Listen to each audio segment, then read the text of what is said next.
À nouveau, rebonjour et bienvenue pour Incarner le guerrier phare, dans lequel on apprend la fameuse formule de l'abondance, pose, observe, décide, et on a vu de te respecter pleinement, on a vu de respecter la relation, et maintenant on va toucher la dernière clé qui est et décide de ne rien attendre en retour. Et personnellement, je crois que c'est la clé la plus difficile. Euh, ne rien attendre en retour. Ça touche le lâcher-prise, ça touche le détachement, ça touche plein de choses. Alors, déjà, assez simple à comprendre, quand je dis ne rien attendre en retour, mais si je me suis déjà occupé de moi, dans la quatrième clé, je me respecte pleinement. Je m'aime, j'ai fait ce que j'avais besoin, à quelque part, je peux m'ouvrir au monde, je peux laisser les choses venir comme elles viennent.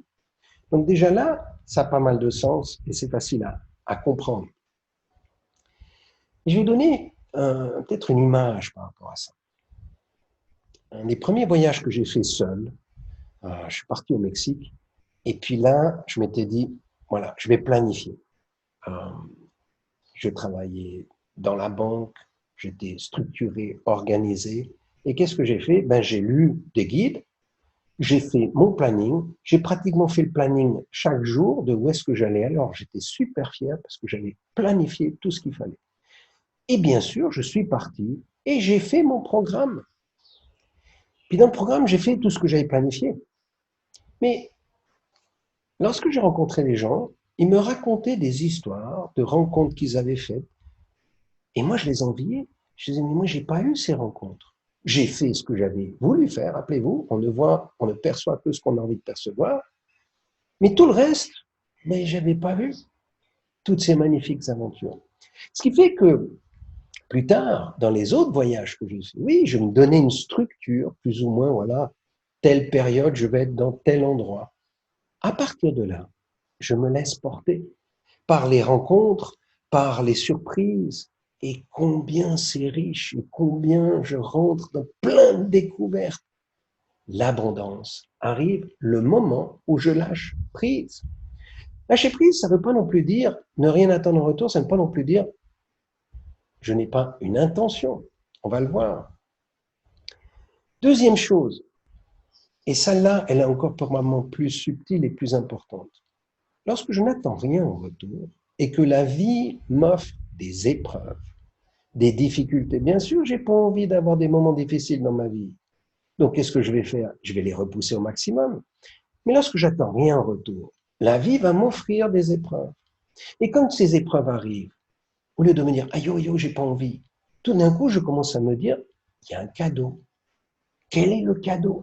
Quelle est la surprise à trouver? Oui, c'est une difficile. Ça me sort de ma zone de confort. Ça m'oblige à aller regarder un peu plus en profondeur en moi.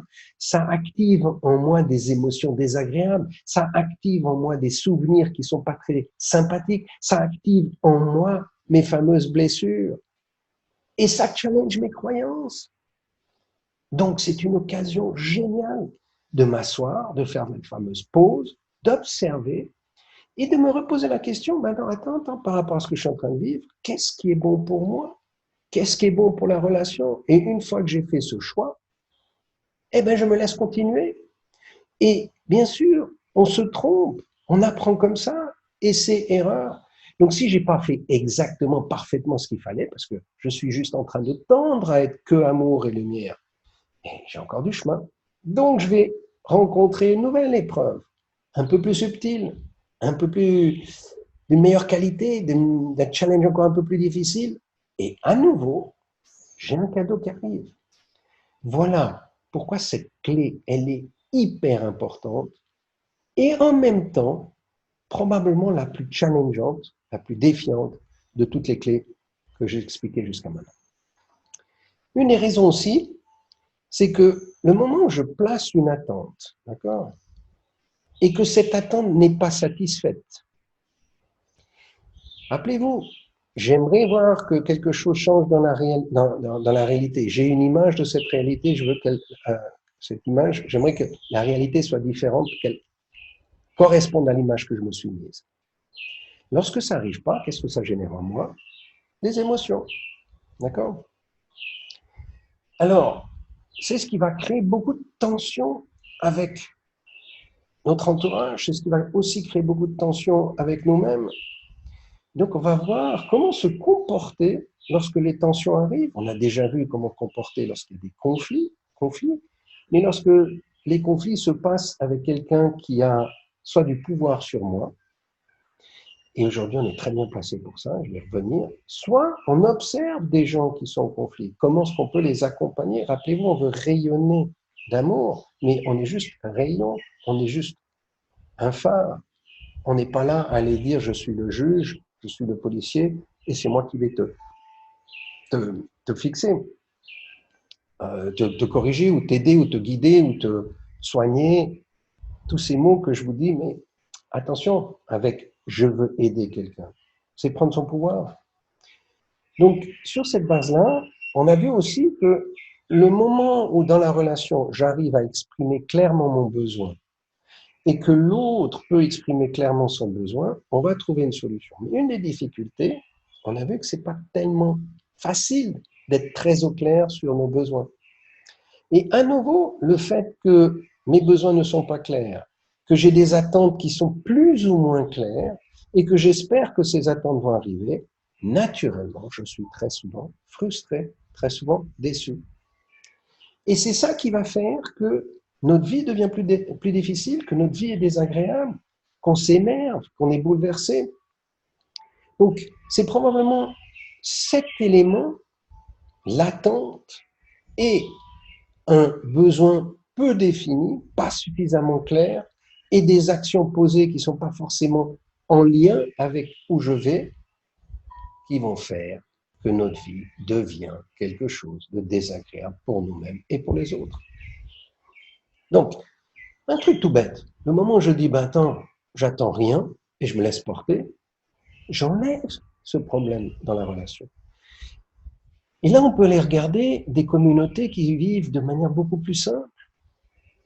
Dans le monde dans lequel on vit, on a fixé constamment des objectifs que le système nous fixe. Il faut que j'ai tel job, il faut que je m'habille de telle manière, il faut que j'ai un tel niveau de revenu, il faut que j'ai un tel système pour rentrer dans le système, que j'ai un certain moyen pour rentrer dans le système. Et donc, je cours derrière tout ça. Mais lorsque le système n'a pas ces besoins-là, société primitive, lorsque, entre guillemets, on vit avec la nature, qu'est-ce qui se passe?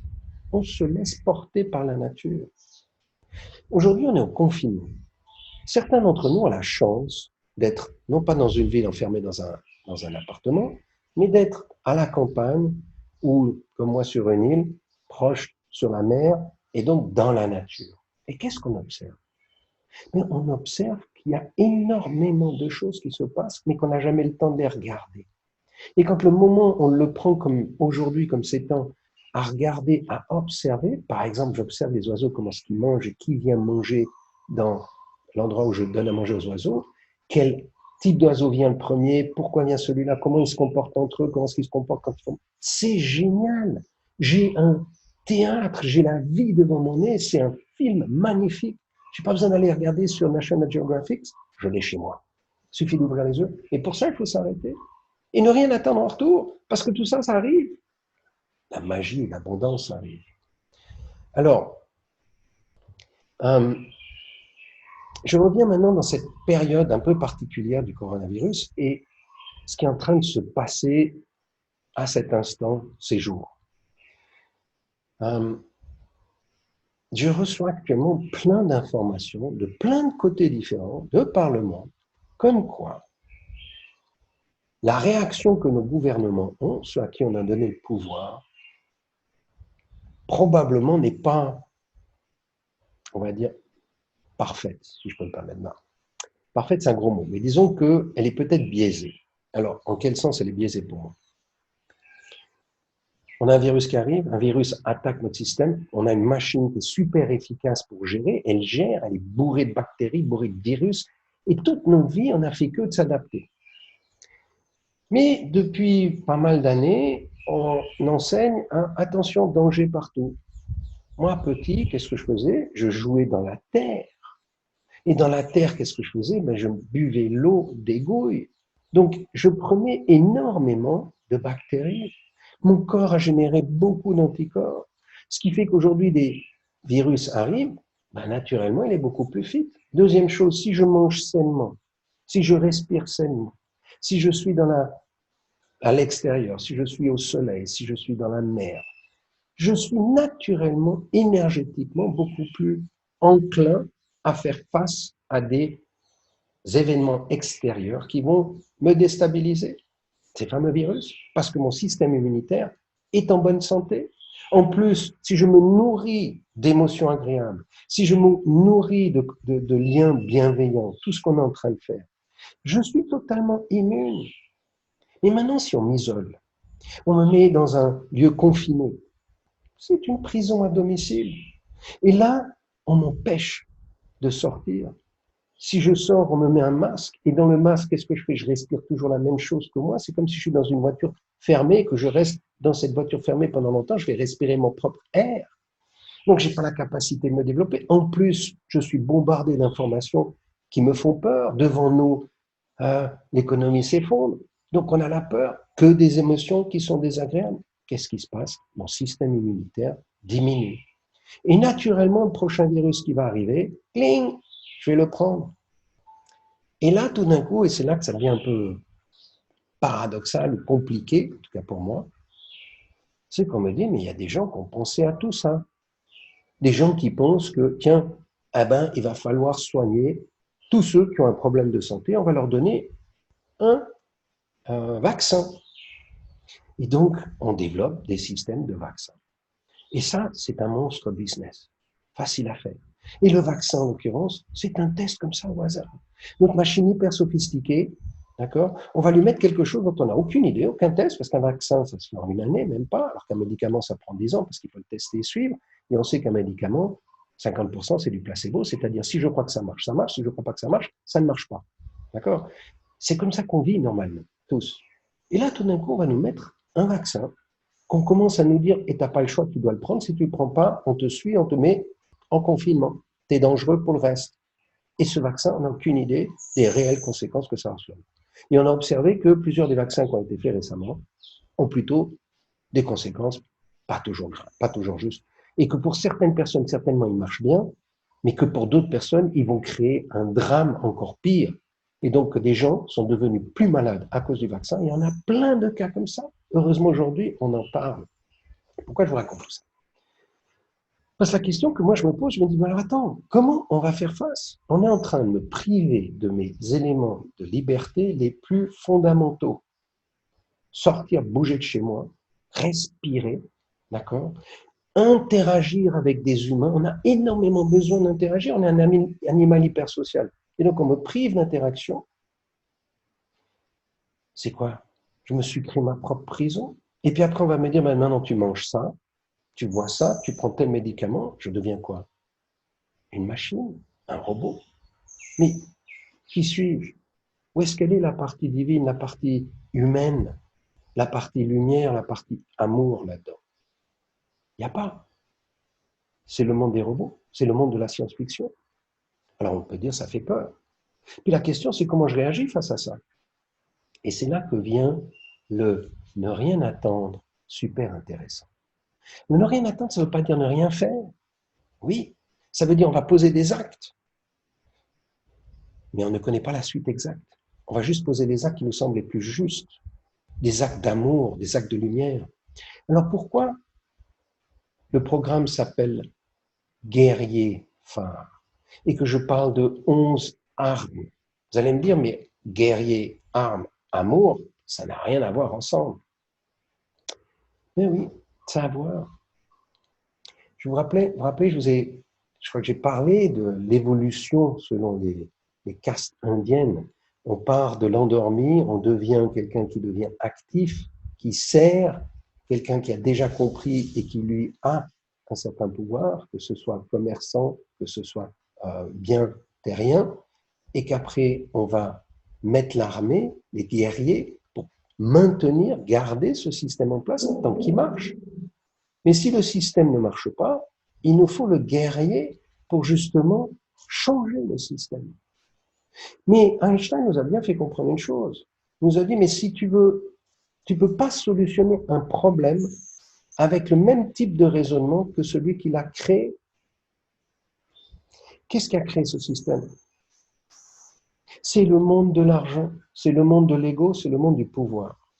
Je veux contrôler, j'ai peur, et donc je dois manifester, mettre ma colère, montrer mon pouvoir. Si je le fais de cette manière-là, je ne règle rien, j'alimente. Nos grands leaders, vous avez compris ça? Quand je vous ai parlé de Gandhi, de Mandela, Mère Teresa, et tous les autres, Jésus, Bouddha, tous ces grands noms, qu'est-ce qu'ils ont fait eux? Ils ont utilisé une autre technique. Pour aller ceux qui essayaient d'abuser de leur pouvoir, ils sont allés dans la non-violence. Ils sont allés dans l'amour. Ils sont allés dans la compassion. Et c'est pour ça qu'on parle de guerrier phare, guerrier de lumière, guerrier d'amour. Notre approche, c'est d'aller dans l'amour, de générer de l'amour. Et on n'attend rien en retour. Je ne pense pas que Gandhi, lorsqu'il est allé manifester en disant c'est pas ok qu'on respecte pas mes droits élémentaires d'être juste un humain qui a une couleur différente de l'autre, qu'à ce moment-là, il a pensé qu'il allait libérer l'Inde du joug des Britanniques. Ça, c'est venu en conséquence, c'est la suite, c'est la création de la vie. Je ne sais pas ce qui va se créer demain. Par contre, je sais ce que je peux faire aujourd'hui. Et ce que je peux faire aujourd'hui, c'est poser des actes d'amour. Et puis, on verra. J'attends rien en retour. Et à partir de là, tout peut arriver. Et surtout, ce que l'univers, ce que la vie a besoin qu'il se manifeste, va se manifester. Je fais juste confiance. Voilà, ça paraît un peu simpliste ou compliqué, je ne sais pas ce que je raconte. Mais prendre le temps de méditer et de bien comprendre qu'est-ce que ça veut dire ne rien attendre en retour. Et je précise, ce n'est pas ne rien faire. Oui, on va faire des choses, on verra sous quelle forme on peut les faire.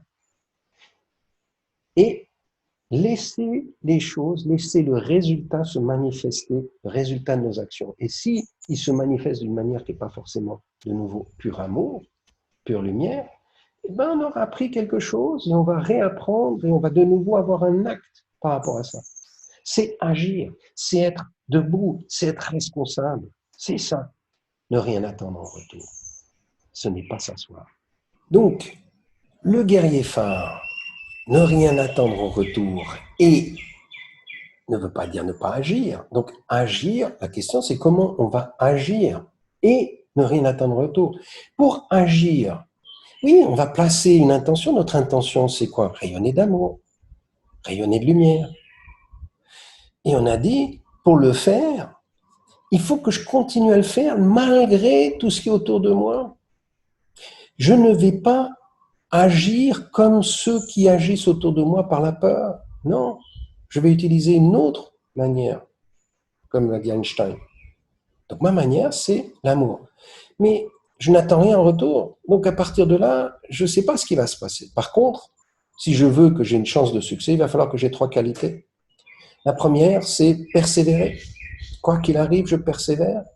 La deuxième, c'est si il y a quelque chose qui devient difficile, si mon action génère quelque chose qui n'est pas forcément agréable, et que je peux avoir un petit moment de difficulté, j'ai besoin de résilience pour remonter, apprendre du chemin, de la proposition que j'ai faite et qui n'était pas, entre guillemets, qui n'a pas eu le succès d'amour, parce qu'on est toujours en chemin, et donc je vais rencontrer des épreuves. Fine, quand l'épreuve arrivera, il faudra juste que je rebondisse, la résilience, rebondir de l'épreuve. Et puis la troisième, garder l'agilité pour continuer à bouger, continuer à amener de l'amour. Voilà. Et ces 3 qualités-là, je vais vous proposer un petit test et on échangera sur ce test qui se trouve sur Internet. Donc, je vais partager mon écran. Voilà. Et donc, tu peux trouver sur Internet, d'accord, sur le site podnow.org. Tu vas aller rechercher dans les tests. Et là, sous les tests, tu as un test qui s'appelle Résilience, Agilité, Persévérance. Fais-le, garde tes résultats et on partagera tes résultats lors de notre prochaine session.